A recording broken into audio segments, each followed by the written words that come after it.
त्रिकालीय online worship service में आप सबका स्वागत है। आप सबको जय मसीह की। आज संडे के दिन में हम लोग मदर्स डे मना रहे हैं। वो सब जो हमारी कलीसिया में माएँ हैं और वो समस्त माताएं जो कि आज इस ऑनलाइन वर्शिप सर्विस में सहभागी हैं, मैं आप सबका प्रभु यीशु मसीह के नाम में स्वागत करता हूं। और आज के मदर्स डे के उपलक्ष्य में इस दिन में मैं आप सबको ये दिन मुबारक कहता हूं। आइए हम अपनी इबादत को प्रार्थना के साथ में, शुरुआती प्रार्थना के साथ में इसकी हम शुरुआत करें। हम अपनी आंखों को बंद करें, सिरों को परमेश्वर के सामने झुका लें और आइए प्रार्थना मांगे। अनुग्रहकारी सामर्थी महान परमेश्वर, बड़ी आदर भक्ति और दीनता के साथ में हम आपकी पवित्र उपस्थिति में प्रभु यीशु मसीह के मधुर और मीठे नाम में आते हैं। इस वक्त में आज की सुबह एक बार फिर से हम अपने आप का समर्पण प्रभु यीशु मसीह आपके कदमों पर करते हैं। हमारे अपराधों के लिए हमको क्षमा करें। सुंदर सवेरे के लिए, आज के दिन के लिए, आराधना के दिन के लिए, इस अवसर के लिए हम आपका धन्यवाद देते हैं। बीते सप्ताह में आपने हमको अच्छी तरीके से रखा, सुरक्षित रखा, किसी भली वस्तु की घटी हमको नहीं होने दी। हम प्रभु जी आपका धन्यवाद देते हैं।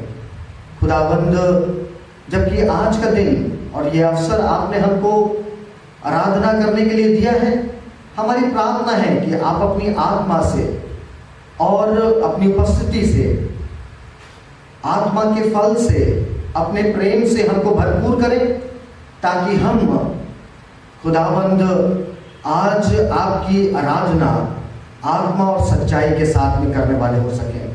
खुदाबंद, प्रार्थना करते हैं कि हमारे ध्यान को आप अपनी तरफ लगाएं और खुदाबंद आज आप उपस्थित होते हुए हम में से हर एक जन को छू लें, अपनी पवित्र आत्मा के माध्यम से हमसे बातचीत करें। खुदाबंद, ये आराधना का समय और अपने आप को आपके हाथों में सौंपते हैं कि सारा आदर और महिमा खुदाबंद आपको मिले। हम ये विनती प्रभु यीशु मसीह के नाम से मांगते हैं, आमीन। भजन संहिता 47 1 से लेके 9 पद, Psalms 47 verses 1 till 9। हे देश देश के सब लोगों, तालियां बजाओ, ऊंचे शब्द से परमेश्वर के लिए जय जयकार करो, क्योंकि यहोवा परम प्रधान और भय योग्य है। वे सारी पृथ्वी के ऊपर महाराजा है। वे देश देश के लोगों को हमारे सम्मुख नीचा करता और जाति जाति को हमारे पांवों के नीचे कर देता है। वे हमारे लिए उत्तम भाग चुन लेगा, जो उसके प्रिय याकूब के घमंड के कारण है। परमेश्वर जय जयकार सहित यहोवा नरसिंगे के शब्द के साथ ऊपर गया है। परमेश्वर का भजन गाओ, भजन गाओ, हमारे महाराजा का भजन गाओ, भजन गाओ, क्योंकि परमेश्वर सारी पृथ्वी का महाराजा है। समझ बूझ कर बुद्धि से भजन गाओ। परमेश्वर जाति जाति पर राज्य करता है। परमेश्वर अपने पवित्र सिंहासन पर विराजमान है।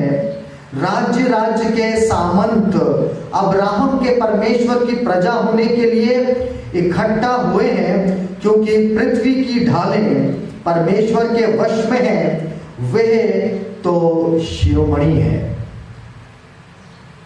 आइए हम बड़ी गीत की किताब में से हिम नंबर 440 निकाल लें, जबकि हमारा परमेश्वर शिरोमणि है और भजनकार इस भजन के माध्यम से हमको प्रेरित करता है कि हम परमेश्वर की आराधना करें। सो आइए 440 नंबर का गीत बड़े गीत की किताब में से हम निकालेंगे और इस गीत के बोल हैं, जिंदा ईमान सब माओं का हर खूबी और खूबसूरती में हमारे दिल में बसता है, खुदा की याद दिलाता है। जिंदा ईमान सब माओं का, तू हम में जिंदा रहेगा। आइए मदर्स डे पर ये खास गीत हम परमेश्वर की आराधना में गाएं। Him number 440। जिंदा ईमान सब माओं का, हर खूबी और खूबसूरती में हमारे दिल में बसता है, खुदा की याद दिलाता है। जिंदा ईमान सब माओं का, तू हमें जिंदा रहेगा। जिंदा ईमान सब माओं का, उम्मीद और हम बढ़ाता है। खुशी से हम एक दिल होकर खुदा की सना गाते हैं। जिंदा ईमान सब माओं का, तू हमें जिंदा रहेगा।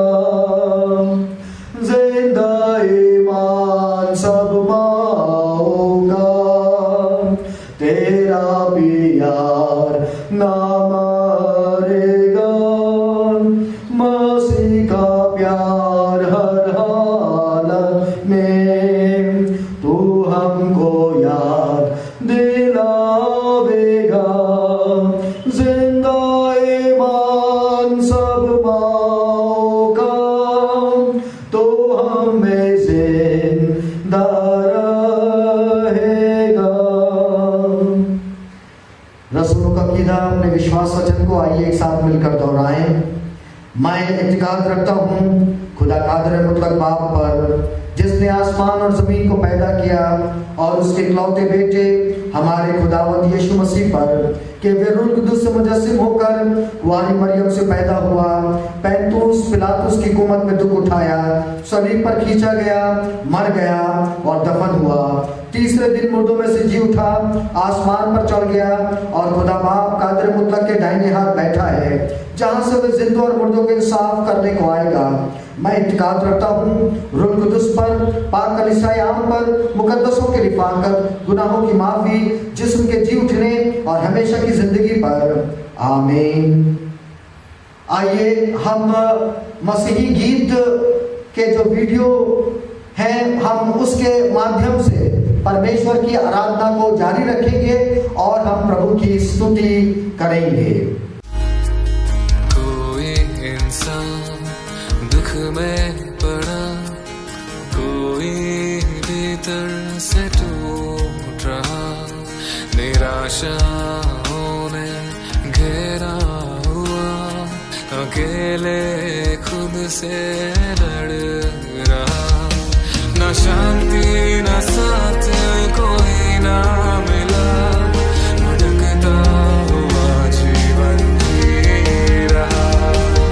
इंसान जान ले यीशु ही खुदा, जो प्यार करे हमसे सर्वदा।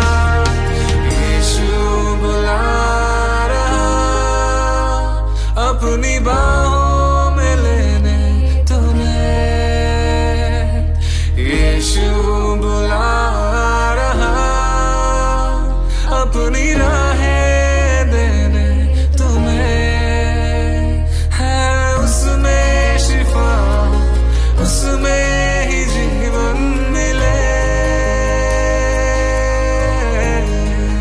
है उसमें शिफा, उसमें ही जीवन मिले। चख कर देख ले तू, वो खुदावंद यीशु भला है।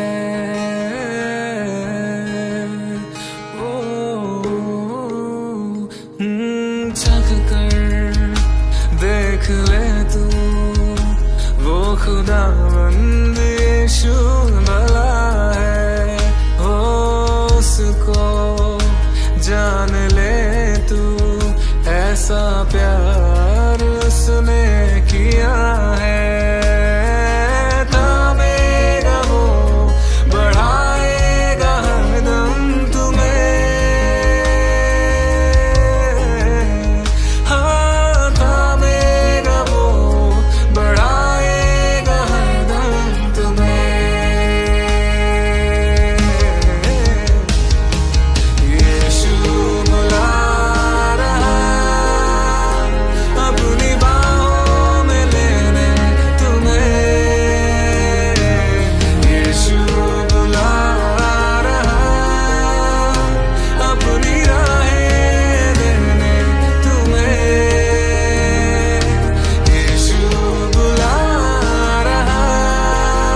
कुछ नहीं चाहिए मुझे, यीशु काफी है। कुछ नहीं चाहिए, सिर्फ यीशु काफी है। कुछ नहीं चाहिए मुझे, यीशु काफी है। कुछ नहीं चाहिए, सिर्फ यीशु काफी है। कुछ नहीं चाहिए मुझे, यीशु काफी है। तू ही तू, तू ही तू, यीशु तू ही तू, तू ही तू, तू ही तू, मेरा सब कुछ तू ही तू, तू ही तू, तू ही तू, यीशु तू ही तू, तू ही तू, तू ही तू, मेरा सब कुछ तू ही तू।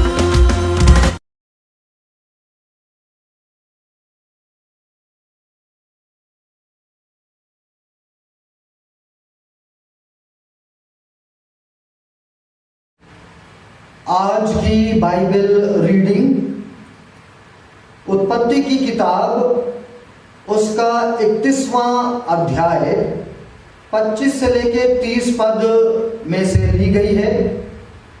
For the reading of the scriptures today please turn with me to the book of Genesis chapter 31 verses 25 till 30। मैं हम सब के लिए इस वचन को पढ़ रहा हूं। और लाबान याकूब के पास पहुंच गया।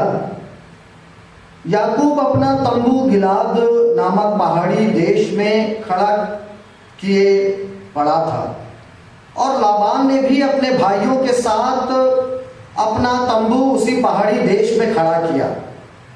तब लाबान याकूब से कहने लगा, तूने ये क्या किया कि मेरे पास से चोरी से चला आया और मेरी बेटियों को ऐसा ले आया मानो तलवार के बल से बंदी बनाई गई हो।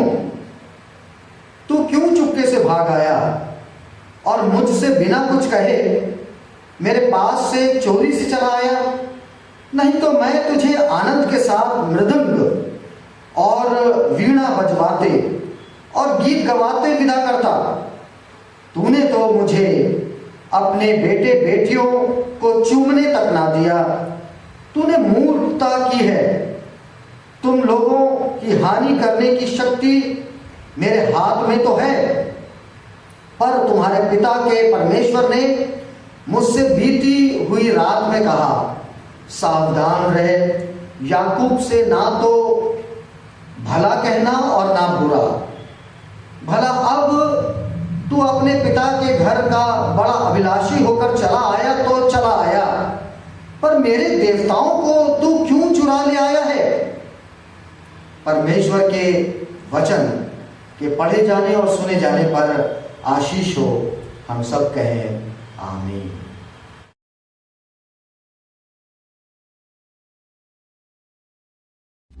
तेरे पास आता हूँ यीशु,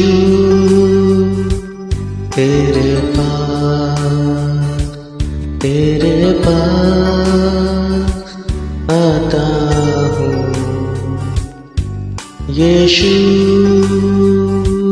तेरे पास आता हूँ यीशु, तेरे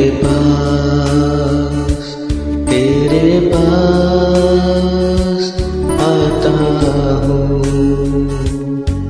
यीशु, तेरे पास हर पल मेरी हर सांस तेरी स्तुति करती रहे। हर दिन मेरी हर बात तेरी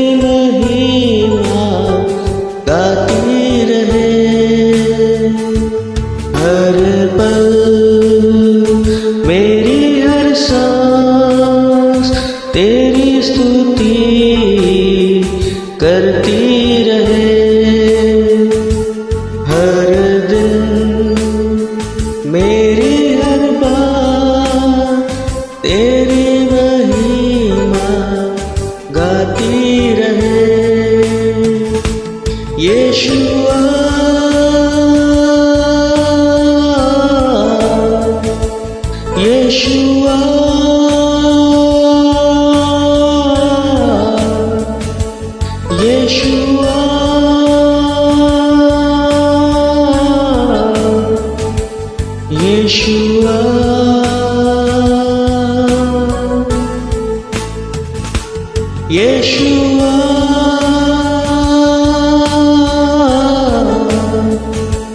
यशुआ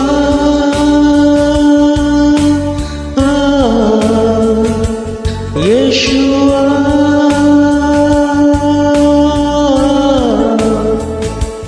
यशुआ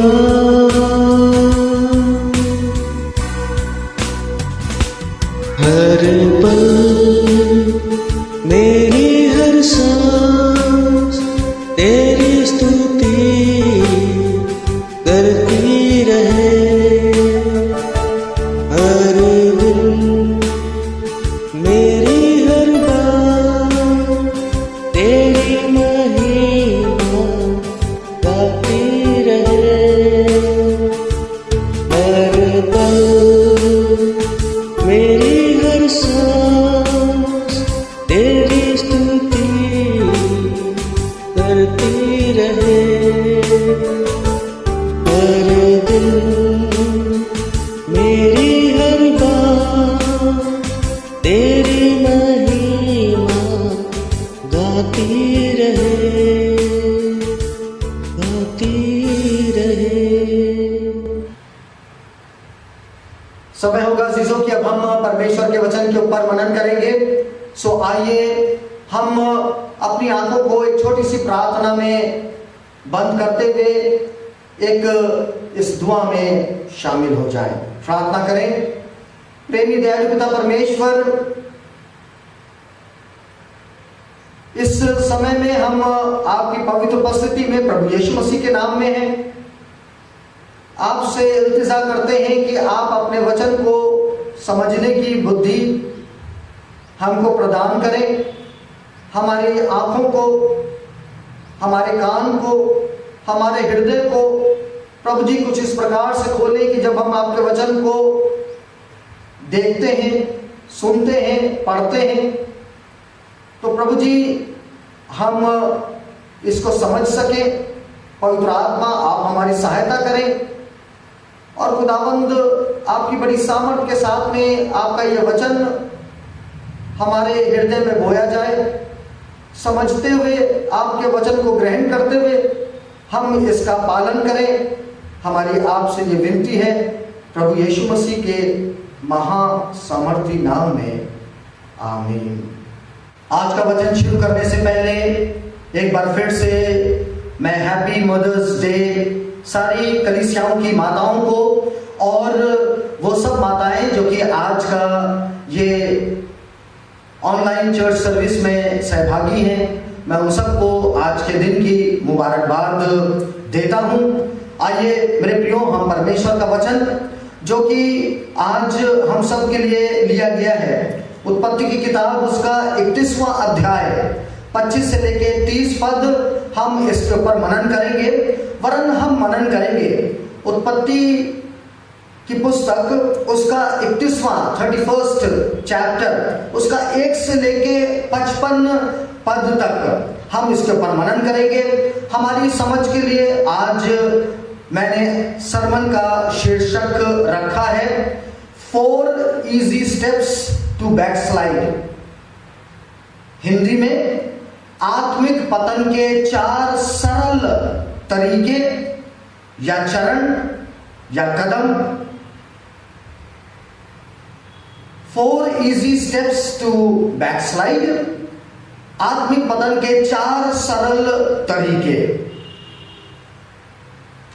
हम जब उत्पत्ति की पुस्तक को पढ़ते हैं तो हम पाते हैं हाबिल और शेत का तुलनात्मक अंतर कैन के साथ में होता है। शेम का या उसका तुलना जो है वो हाम के साथ में होता है। इसहाक का तुलनात्मक अंतर हम इस्माइल के साथ में, उसके भाई के साथ में हम देखते हैं। याकूब का अपने जुड़वे भाई एसाव के साथ में हम तुलना देखते हैं। और अब याकूब का उसके चाचा या उसके अंकल लाबान के साथ में, जो कि पद्न आराम में रहते हैं, वहां पर हम इसका तुलनात्मक अंतर देखते हैं। अब्राहम का भाई नाहेर, उसका पोता ग्रैंडसन लाबान है। लाबान एक ऐसे परिवार में जन्मा है जो कि परमेश्वर का बहुत भय मानती है, और इसीलिए अब्राहम का जब एक सेवक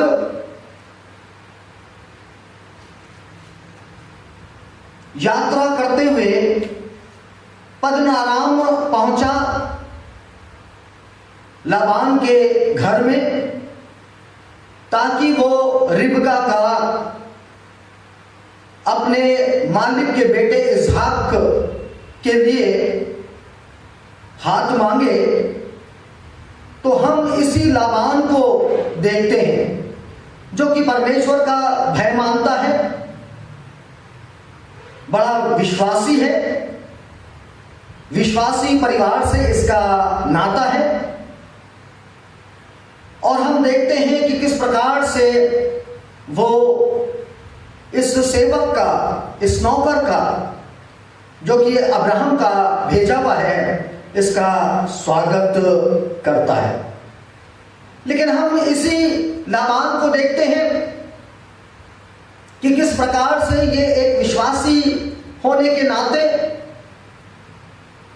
एक विश्वासी परिवार का सदस्य होने के नाते, फिर ये कैसे परमेश्वर और उसकी आज्ञाओं और उसकी बातों से फिर जाता है, पलट जाता है, और वो अपनी पीठ सुसमाचार को दिखाता है, अर्थात परमेश्वर के सुसमाचार से वो पलट कर वो दूर चला जाता है। लाबान का चरित्र या लाबान की कहानी, उसका जीवन एक चेतावनी है पुराने यहूदियों के लिए, और हम आज जो जीवित हैं हमारे लिए, कि किस प्रकार से ये व्यक्ति जो है वो बड़े आसान सरल 4 कदम में उसका आत्मिक पतन हो जाता है, वो बैकस्लाइड हो जाता है। हम इससे शिक्षा लेंगे, हम सीखेंगे कि किस प्रकार से हम इन 4 चरणों में पढ़कर हम कहीं बैकस्लाइड ना हो जाएं, हमारा आत्मिक पतन ना हो जाए। सो इसीलिए आज मदर्स डे पर मैं माताओं के लिए खास संदेश नहीं, लेकिन हम सब के लिए आत्मिक हमारी उन्नति के लिए मैंने ये आज का वचन सुना है। आइए ये 4 चरणों को हम देखने, समझने और सुनने की कोशिश करें। सबसे पहला चरण, आज्ञाकारिता में देरी करना। Obey God but delay your obedience. परमेश्वर की आज्ञा तो मानो, लेकिन उस आज्ञा पालन करने में या आज्ञाकारिता को निभाने में देरी कर दो। लूका की इंजील में हम पाते हैं प्रभु यीशु मसीह ने कहा, मेरे पीछे हो ले। तो एक ने कहा कि मैं अपने पिता को मिट्टी दे दूं। एक ने, आप देखने की कोशिश करें लूका की इंजील, उसका 12वां अध्याय, लूका की इंजील और उसका 9वां अध्याय। और आप देखें, एक ने कहा कि मैं पहले जाकर अपने पिता को गाड़ दूं, मिट्टी दे दूं, और एक ने कहा कि मैं जाऊं और अपने घर के लोगों से विदाई ले लूं। और प्रभु यीशु मसीह कहते हैं कि जो कोई अपना हाथ तो हल पर रख कर पीछे देखता है, वे परमेश्वर के राज्य के योग्य नहीं है। प्रभु यीशु मसीह ने आज्ञा दी, मेरे पीछे हो लो, परमेश्वर के राज्य में हो लोग, और ये लोग आज्ञा पालन करने के बजाय उसमें देरी करते हैं, और इस प्रकार से धीरे धीरे इनके जीवन में आत्मिक पतन होना शुरू हो जाता है। अगर प्रभु यीशु मसीह आज मेरे से और आपसे कहते हैं कि मेरे पीछे हो ले, तो हम क्यों बैठे हुए हैं? उठिए और चलिए प्रभु यीशु मसीह के पीछे पीछे, उसका अनुसरण करिए, और उसके पीछे पीछे चलते हुए हम परमेश्वर के राज्य में प्रवेश करें और बहुतरों को परमेश्वर के राज्य में प्रवेश कराएं, और हम प्रभु यीशु मसीह के पीछे चलते चलते हम उसकी पवित्र इच्छा को पूरी करने वाले हो सके। लाबान को जब हम देखते हैं उत्पत्ति की किताब उसके 24वें अध्याय में, बड़ी खुशी खुशी के साथ में वो अब्राहम के सेवक को, जो कि रिबका का हाथ अपने मालिक के बेटे इसहाक के लिए मांगने आया है, लाबान बड़ा खुश होता है और कहता है कि तू सचमुच यहोवा परमेश्वर के द्वारा भेजा गया है, और साथ ही साथ वो कहता है कि यह सचमुच परमेश्वर यहोवा की तरफ से है कि रिबका मेरी बहन, मैं अपने शब्दों में कह रहा हूं कि रिबका मेरी बहन जो है वो तुम्हारे मालिक के बेटे के लिए वधू ठहरे, और जैसे परमेश्वर ने कहा है वैसे ही पूरा हो जाए। और फिर उसके बाद में हम देखते हैं कि उसी के बाद में ये व्यक्ति जो है, यानी कि लाबान जो है, वो कहता है इस अब्राहम के सेवक को कि थोड़ा रुक जा पद्दन आराम में, जहां का ये निवासी है, जहां पर ये अभी रहता है। कहता है कि 10 दिन तू जो है वो रुक जा, जबकि परमेश्वर ने रिबका को बुलाया है कि इसहाक के साथ में वो संगनी हो जाए और कनान की तरफ जाए, और उसमें ये लाबान जो है परमेश्वर की मर्जी में बाधा बन जाता है और उसकी आज्ञा का पालन तो करता है, लेकिन उसमें देरी लगा देता है। रिबका को भेजता तो है, लेकिन उसमें वो देरी 10 दिन की करने की कोशिश करता है। मूसा, जो कि उत्पत्ति की किताब का लिखने वाला है, इस बात को अच्छी तरीके से समझता है, और परमेश्वर की आत्मा के द्वारा वो इस समस्या को, इस प्रॉब्लम को वो लिखता है 25वें अध्याय के 20वें पद में, 31वें अध्याय के 20वें पद में, और 31वें अध्याय के 24वें पद में, जहां पर वो लाबान को ये नहीं कहता कि ये जो है वो एक यहूदी है, वो परमेश्वर का विश्वासी जन है, परंतु वो उसे अन्य जाति के श्रेणी में रखता है और कहता है अरामी लाबान। आर्मेनिया का रहने वाला ये लाबान, ये अरामी है और ये अन्य जाति है, ये कदापि भी परमेश्वर का विश्वासी जन नहीं है। दूसरा चरण, दूसरा सरल तरीका जिससे कि हमारा आत्मिक पतन होता चला जाता है कि हम परमेश्वर के मुख से मुड़ जाते हैं, फिर जाते हैं और अपनी राह या अन्य जातियों की राह को पकड़ लेते हैं। और वो ये है कि परमेश्वर का तुम आज्ञा मानो, परमेश्वर की आज्ञा मानो, लेकिन अपनी आज्ञाकारिता में मिश्रण कर दो, विदूषित कर दो, डाइल्यूट योर ओबीडियंस।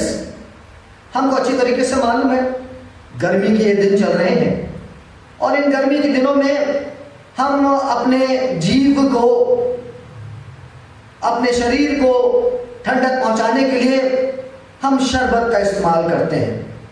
लेकिन इस शरबत में अगर अत्यधिक पानी मिला दिया जाए तो हमें पानी का स्वाद आता है, ना कि मीठे शरबत का। उसी प्रकार से अगर हम परमेश्वर के पीछे चलते चलते अपनी आज्ञाकारिता को, परमेश्वर की आज्ञाओं का पालन करने में अगर हम उसमें मिश्रण कर दें, तो फिर वो आज्ञाकारिता नहीं रह जाती है, वरन वो सब पानी का पानी ही हो जाता है।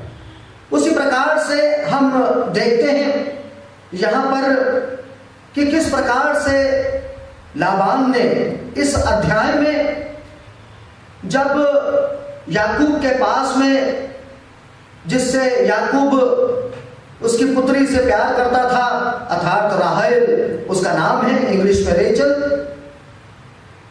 और ये लाबान जो है वो धोखे से लिया को उसके सामने पेश कर देता है राहेल की जगह पर।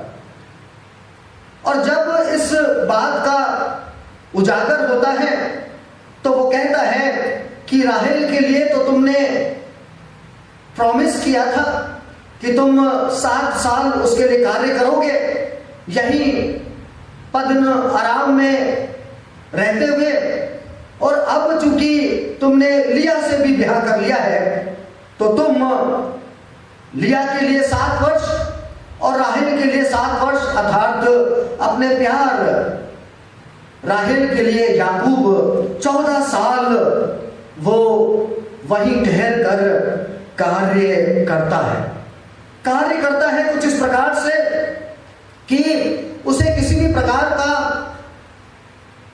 उसका मजदूरी उसको नहीं मिल पाती है।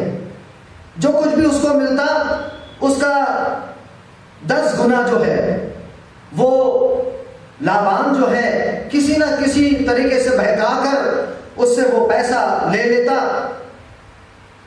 और फिर अगर कोई नुकसान हुआ है तो वो भी उससे भरवा लेता उसकी अपनी जेब से, अर्थात याकूब की अपने पैसे से, अपने उसके जेब के, उसकी अपनी कमाई से। लाबान के नाम का अर्थ है सफेद, लेकिन हम पाते हैं कि उसका चरित्र, उसका बोलचाल, उसका सोच विचार अंधकार का काले साए के समान में है। हम देखते हैं कि किस प्रकार से इसी अध्याय में किस प्रकार से उसकी दोनों पुत्रियां जो हैं वो उसका साथ छोड़ने के लिए, अपने पिता लाबान का साथ छोड़ने के लिए तैयार हो जाती हैं और कहती हैं कि ये अब जो है ये परमेश्वर के परिवार का नहीं, लेकिन ये तो विदेशी है, इसने अपने रूपे को बदल दिया है, अपने रूप को बदल दिया है। और हम पाते हैं कि उसने अपनी बेटियों को भी धोखा देने से नहीं छोड़ा, और ये बेटियां फिर अपने पिता लाबान के प्रति विश्वास योग्य नहीं है। इसलिए चूंकि परमेश्वर के पीछे लाबान चलना नहीं मानता है, लेकिन जो बातें परमेश्वर ने उससे कही हैं करने के लिए, आज्ञाएं दी हैं निभाने के लिए, करने के लिए, उसमें वो जो है मिश्रण कर देता है और पूरी परमेश्वर की आज्ञाओं का पालन नहीं करता है, और वो कार्य करना पसंद करता है जो कि संसार के हैं, जिन पर अन्य जाति चलते हैं।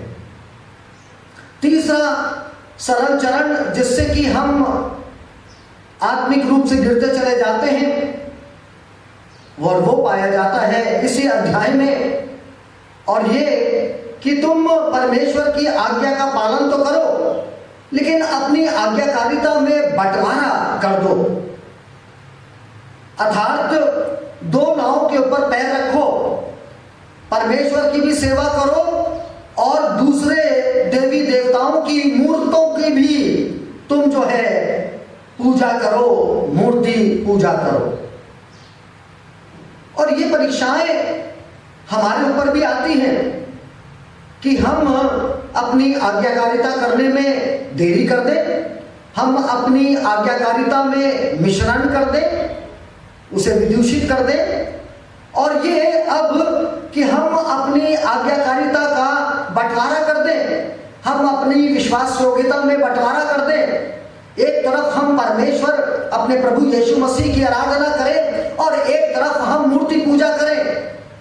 हम में से मैं कई बार कहता हूं, कितने ऐसे लोग हैं, मैं बुराई के रूप में नहीं कह रहा, लेकिन मैं तथ्य आपके सामने रख रहा हूं। सवेरा होता है, बहुत लोगों की ये आदत है कि वो उठते ही परमेश्वर के नाम को लेते हैं, धन्यवाद करते हैं और प्रार्थना में समय बिताते हैं। बहुत लोग ऐसे भी हैं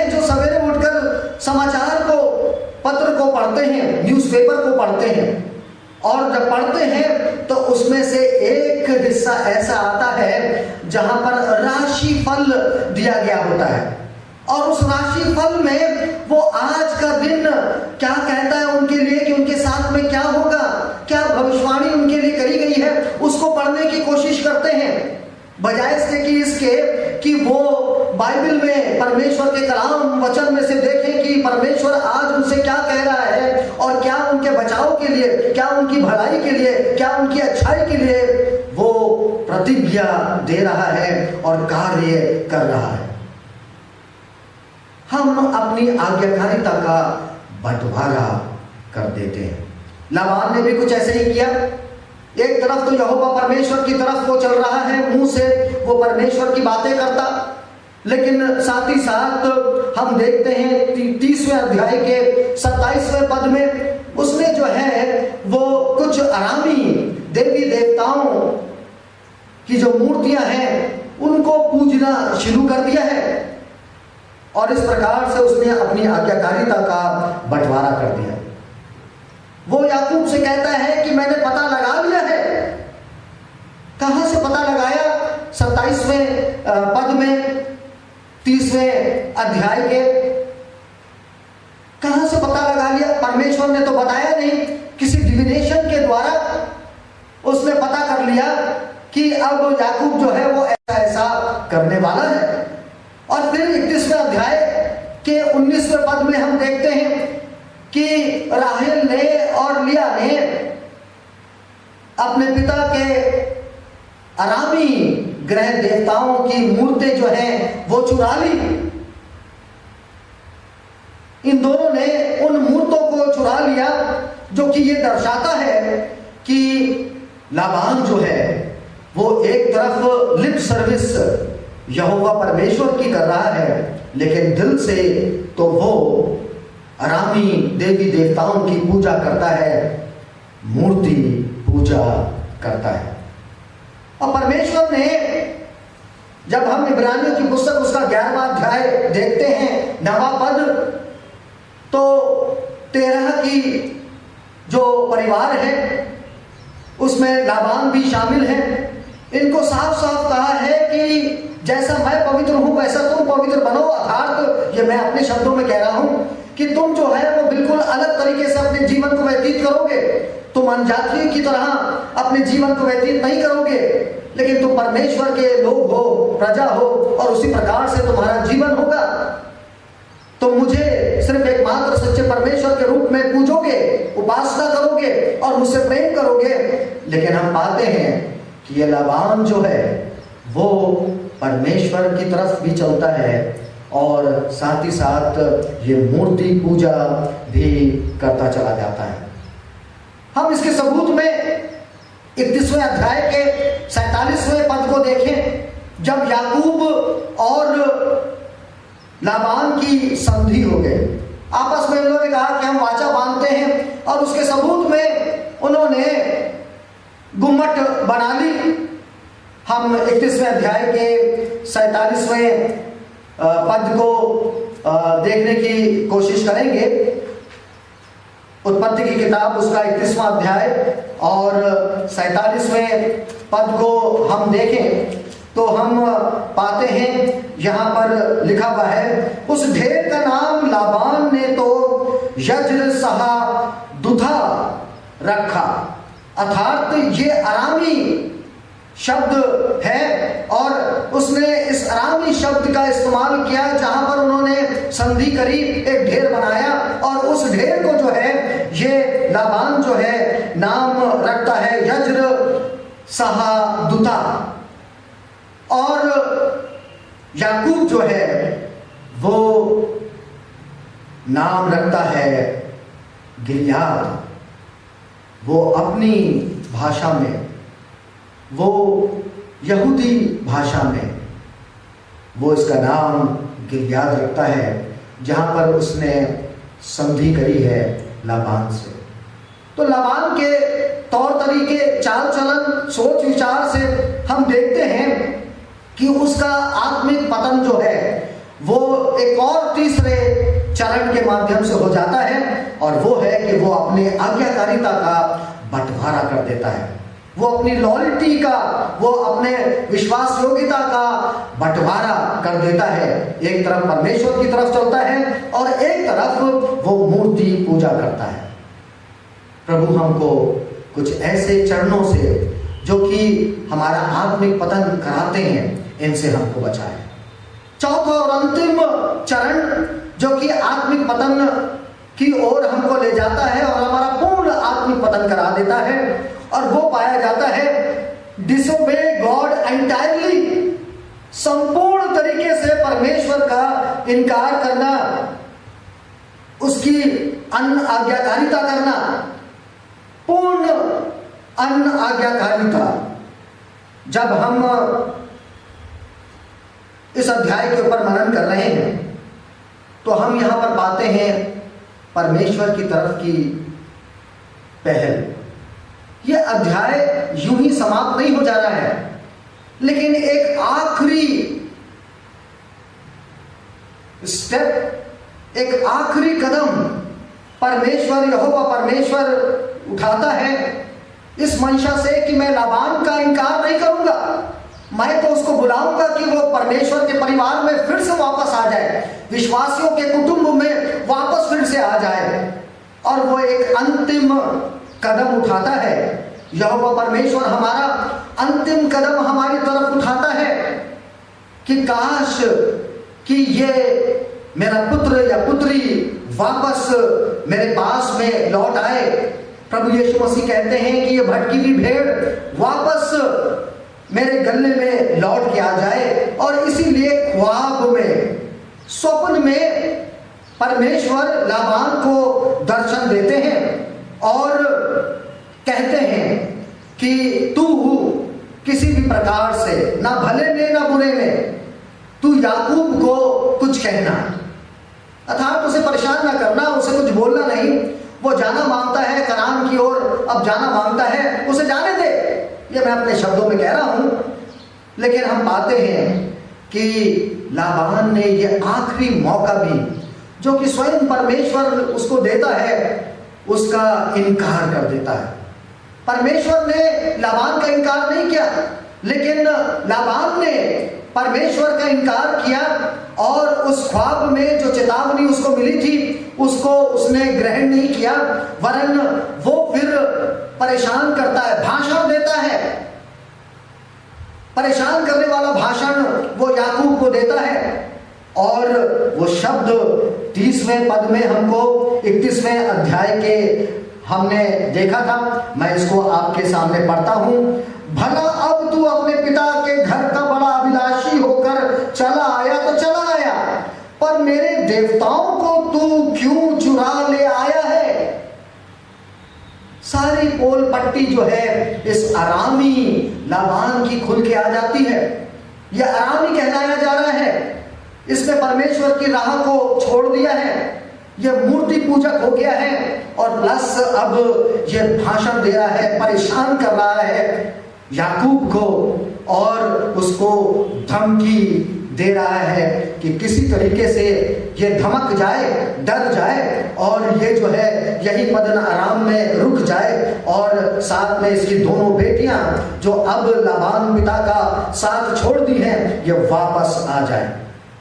परमेश्वर लाबान को वापस उसकी महिमा में, जो पहले वो जवान था, परमेश्वर का विश्वासी जन था, उस ओर लौट के लाने की कोशिश कर रहे हैं। लेकिन हम देखते हैं कि लाबान अभी भी अपनी जेब में आ जाने वाले ये छोटे पॉकेट साइज जो मूर्तियां हैं, इसी के पीछे वो लगा हुआ है। इसका सारा ध्यान जो है वो अब इनकी तरफ है, अर्थात कि अब वो परमेश्वर का पूर्ण तरीके से इनकार कर देता है। धीरे धीरे धीरे धीरे होते हुए अब वो संपूर्ण रीति से परमेश्वर की आज्ञाओं का वो पालन नहीं करता है, इनकार करता है, परमेश्वर का इनकार करता है, और उसका आत्मिक पतन हो जाता है। वो परमेश्वर के सुसमाचार जो ख्वाब के रूप में आया, वो उसका इनकार कर देता है। याकूब उसे तंबी देता है, और कहता है अब्राहम का जो परमेश्वर है, इसहाक का जो परमेश्वर है, इसहाक यूं ही यहोवा परमेश्वर से भय नहीं खाता है। और लाबान, तुझे उस परमेश्वर को नहीं छोड़ना चाहिए। लेकिन हम पाते हैं कि लाबान जो है वो अपने स्थान को लौट गया। ये वही शब्द हैं जो कि प्रेरितों के काम उसके पहले अध्याय और 25वें पद में यहूदा स्तुति के लिए लिखे गए कि वो वापस अपने स्थान को लौट गया।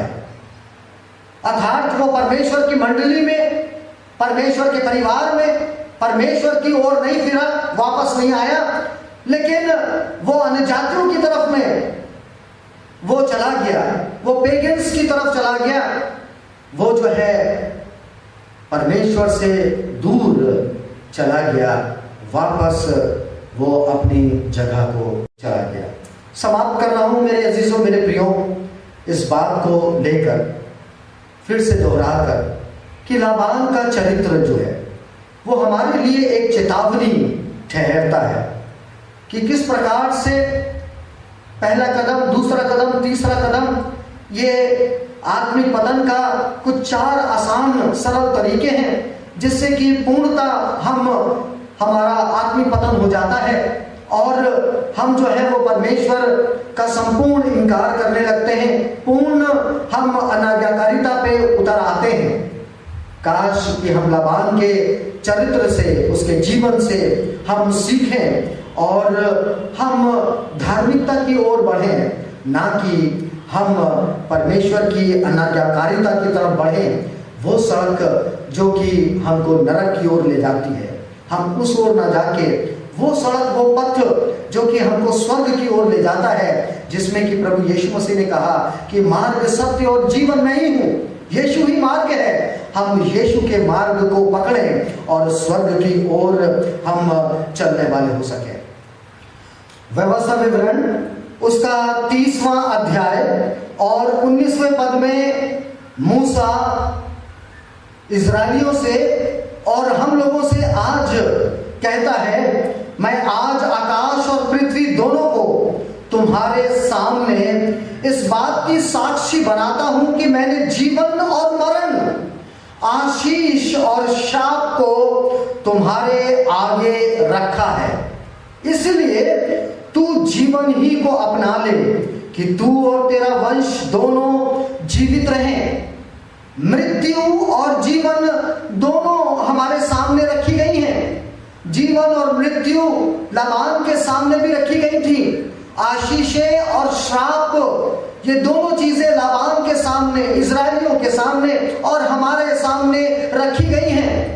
लेकिन हमसे ये नहीं कहा जा रहा कि दोनों में से जो भी चुनना है चुन लो, वरन परमेश्वर का पाक कलाम, परमेश्वर का पवित्र आत्मा मूसा के माध्यम से हमसे कहता है 19वें अध्याय के आखिरी भाग में, इसीलिए तू जीवन ही को अपना ले। हम जीवन को अपनाएं, ना कि हम आत्मिक पतन को, लेकिन हम आत्मिक बढ़ोतरी को अपनाने वाले हो सके।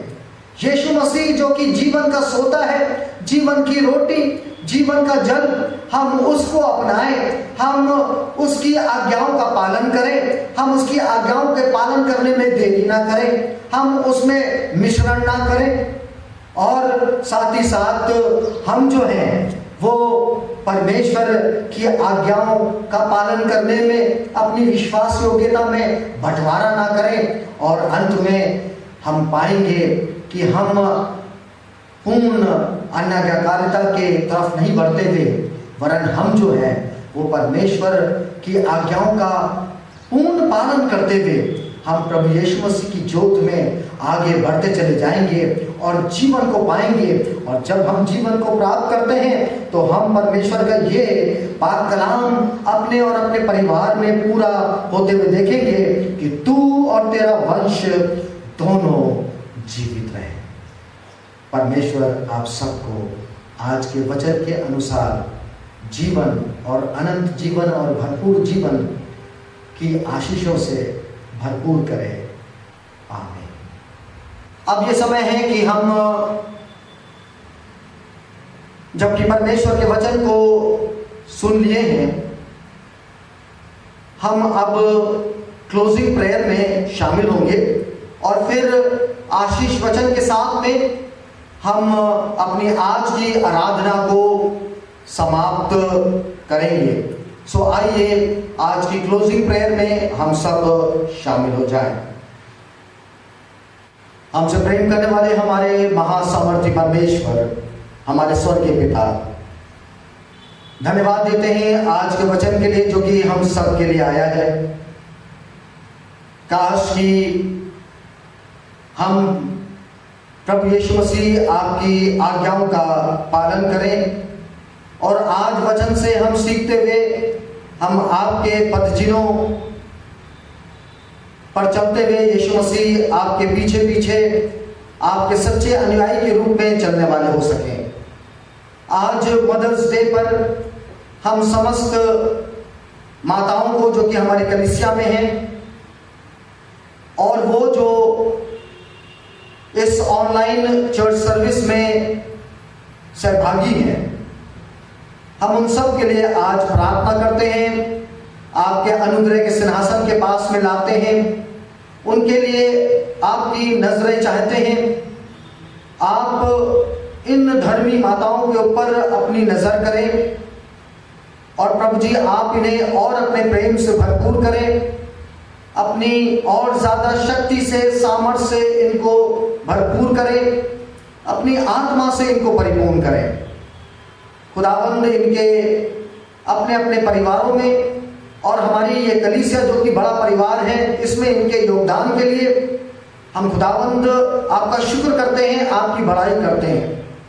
प्रभु जी आपने अपने प्रेम को इनके हृदयों में डाला है, जिससे कि इन्होंने आपके इस प्रेम को हम परिवार के लोगों के बीच में उंडेला और हमारा ये लालन पोषण करती, आपके भय में हमको ले चलती हैं, ममता से पूरे परिवार को सुरक्षित रखती हैं, संभालती हैं। खुदावंद हम इनकी मेहनतों के लिए खुदावंद आपका धन्यवाद देते हैं। जहां बाप की कड़ाई है, कड़ाई भरी सीख है, तो वहीं माता का प्यार से समझाना और दुलारना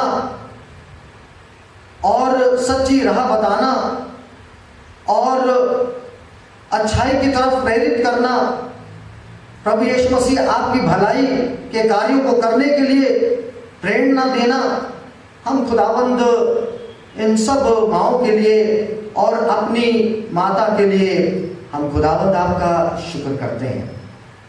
प्रभु यीशु मसीह अपने पवित्र लहू में इन सब को छिपा ले, अपने क्रूस के पीछे अपनी शरण में इनको ले और अपनी सामर्थ और प्रेम से भरपूर करें, ताकि खुदावंद ये अपने अपने परिवारों को मसीह यीशु आप में संभालने वाली हो सके और आगे विश्वास में और आपके ज्ञान में बढ़ाने वाली हो सके। हमारी आपसे ये प्रार्थना है खुदावंद, इस वक्त में जबकि हमारे दिल उदास हैं, अपने बहुतेरे जान पहचान के लोग, रिश्तेदारगण, अपने परिवार के लोग जिनको प्रभु यीशु मसीह हमने आप में अब खो दिया है, वो प्रभु यीशु मसीह आप में सो गए हैं। हम खुदावंद उनके लिए जिस्मानी रूप से हम गमगीन हैं, उदास हैं। खुदावंद ऐसे तमाम आंसुओं को आप पोंछें और अपनी उपस्थिति से इन परिवारों को संभालें, अपनी शांति प्रभु यीशु मसीह दें। और हम आपसे प्रार्थना करते हैं खुदावंद कि आप इस कोरोना को, वायरस को नेस्त और नाबूद करें, नष्ट करें, हटाएं इस पृथ्वी के ऊपर से और अपने लोगों को स्वतंत्र करें, शिफा दें। जिनको खुदावंद ऑक्सीजन की कमी, सांस लेने में समस्या हो रही है, लिवर या किडनी या हार्ट के डिसफंक्शंस हो रहे हैं।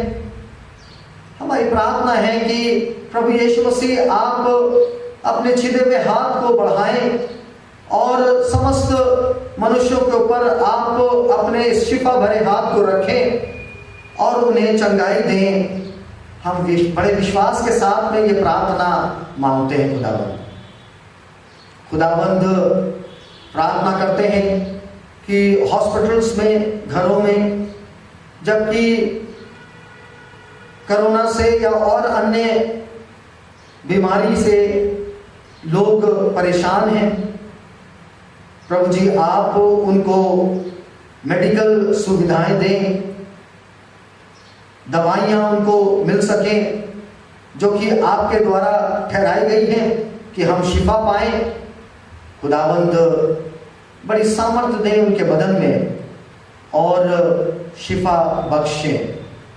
वो जो हमारी तीमारदारी करते हैं, सेवा टहल करते हैं, आप उनको भी बड़ी सामर्थ्य दें। मेडिकल टीम्स को, डॉक्टर्स को, नर्सेस को, तमाम और जो पैरामेडिकल स्टाफ है और तमाम स्वास्थ्य कर्मी, खुदावंद आप इनको बड़ा ज्ञान और सामर्थ्य से परिपूर्ण करें, जिससे कि वो बड़ी सेवा के साथ में इन बीमारों को देख सकें और एक माध्यम बने आपकी तरफ से कि वो शिफा लोगों को देने वाले हो सके। खुदाबंद इस वक्त में हम और भी कोरोना वॉरियर्स को प्रार्थना में स्मरण करते हैं, जैसे कि प्रशासन के लोग, खुदाबंद, और साथ ही साथ वो सब ऐसे लोग जो कि एम्बुलेंस या पब्लिक व्हीकल्स को चलाते हैं, जिससे कि हम हॉस्पिटल्स को जा सकें, मेडिकल सुविधाएं और सेवाएं को प्राप्त कर सकें। तमाम सफाई कर्मचारियों को और ऐसे तमाम न जाने कितने लोग जो कि अपने अलग अलग विभाग में कार्य करते हुए इस कोरोना काल में खुदाबंद बड़ी शिद्दत के साथ में अपनी सेवा जो कि आपने सौंपी है उसको अंजाम दे रहे हैं। उन सब की सुरक्षा के लिए हम आपसे प्रार्थना करते हैं और खुदाबंद विनती करते हैं कि आप उनको शक्ति दें कि वो अपनी सेवा कार्य को पूरा करने वाले हो सकें। हम अपने मेथोडिस्ट चर्च डालीगंज के मेंबरानों को और जितने इस ऑनलाइन चर्च सर्विस में शामिल हैं सबके लिए आशीष मांगते हैं। इन दिनों में खुदावंद हमारा मनोबल को आप बढ़ाएं, हमें आत्मिक रीति से और मानसिक रीति से बलवंत करें और प्रभु यीशु मसीह हम में से कोई भी अविश्वास या संदेह के कारण आपके गले में से छिटक ना जाए, दूर ना चला जाए। हमारी आपसे ये प्रार्थना है। अपनी सब कोई भी भेड़ों को खुदावंद अपने गले में शामिल करें। हम में से कोई भी कड़वी जड़ फूट कर अविश्वासी ना हो। हमारे जवानों के ऊपर आपका अनुग्रह हो, बच्चों के ऊपर खासतौर से आपका हाथ हो। और जबकि आशंका हो रही है कि खुदावंद एक तीसरी लहर कोरोना वायरस की आएगी, हमारी आपसे ये इल्तिजा है कि खुदावंद हम पर करुणा करें, हम पर दया करें और अपनी दया में हमको बचा लें। और खुदावंद हमें मालूम है कि हमारा भरोसा प्रभु यीशु मसीह आप हैं और प्रभु यीशु मसीह ये विश्वास और ये भरोसा आप कभी भी टूटने ना देंगे। हमारी गलतियों के लिए, हमारे पापों के लिए जो कि हमसे अक्सर होते, हमें माफ करें। हमारे गलत सोच विचार के लिए, एटीट्यूड के लिए, व्यवहार के लिए आप हमको क्षमा करें और आप अपने वचन के अनुसार हमारे स्वभाव को आप ढालें। पुराना मनुष्य तो जाता रहे हमारे अंदर से और प्रभु यीशु मसीह हम आप में नए होते चले जाएं। हमारी आपसे ये विनती है, हम अपने बिशप महोदय, बिशप सुबोध मंडल, उनकी पत्नी, हम अपने लखनऊ रीजनल कॉन्फ्रेंस के तमाम डिस्ट्रिक्ट सुपरिटेंडेंट्स, पासबान, डीकनेसेस और समस्त कलीसियाओं को, उनके ले लीडर्स, कॉन्फ्रेंस के जो लीडर्स हैं, ऑफिसर्स हैं और समस्त कलीसिया के लोगों के लिए प्रार्थना करते हैं। आपके अनुग्रह के सिंहासन के पास में लाते हैं कि प्रभु जी आपका फजल हो हम सब के ऊपर, और खुदावंद आपके राज्य की बढ़ोतरी में आप हम सब को अपना प्रभु जी एक माध्यम बनाए, हमें उपयोग करें अपने राज्य की बढ़ोतरी में। हमारी आपसे ये प्रार्थना है। हमारे जितने भी इंस्टीट्यूशनल हेड्स हैं, आप खुदावंद उनको भी आशीषित करें और खुदावंद होने दें कि हमारे इंस्टीट्यूशंस प्रभु यीशु मसीह आप में प्रोग्रेस कर सकें और अपनी सेवाओं को बखूबी देने वाले हो सकें। हमारी आपसे ये प्रार्थना है। प्रार्थना है खुदावंद की, जबकि शासन प्रशासन की तरफ से वैक्सीनेशंस का प्रोग्राम और सुविधाएं जो कि मेडिकल की और साथ ही साथ उससे कोरोना काल की वजह से, लॉकडाउन की वजह से उत्पन्न और जो समस्याएं हो रही हैं, उसको निपटने के लिए जितनी भी योजनाएं और कार्रवाई हो रही है, प्रोग्राम्स हो रहे हैं, हमारी ये प्रार्थना है कि आप उनको बल बुद्धि ज्ञान से भरपूर करें और ऐसा देश में सब्र और प्रेम का माहौल दें जिससे कि ये सारे कार्य हो सकें और आम जनमानस को खुदाबंद राहत मिल सके और खुदाबंद वो आगे उन्नति कर सके, सबका विकास हो सके। हमारी आपसे ये प्रार्थना है।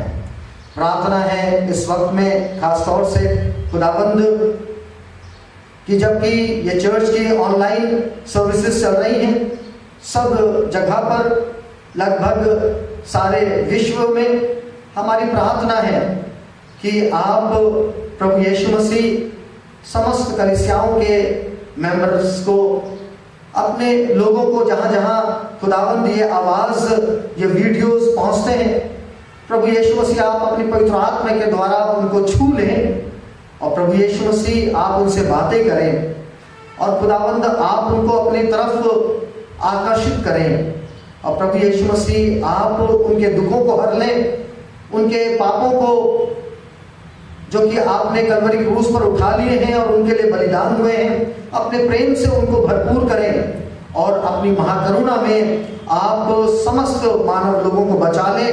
हमारी आपसे ये प्रार्थना है इस विनती के साथ में कि खुदावंद आपकी रहमत हम सब के ऊपर हो और इस विश्वास के साथ में कि आपने हमारी दुआओं को स्वीकार किया है, ग्रहण किया है।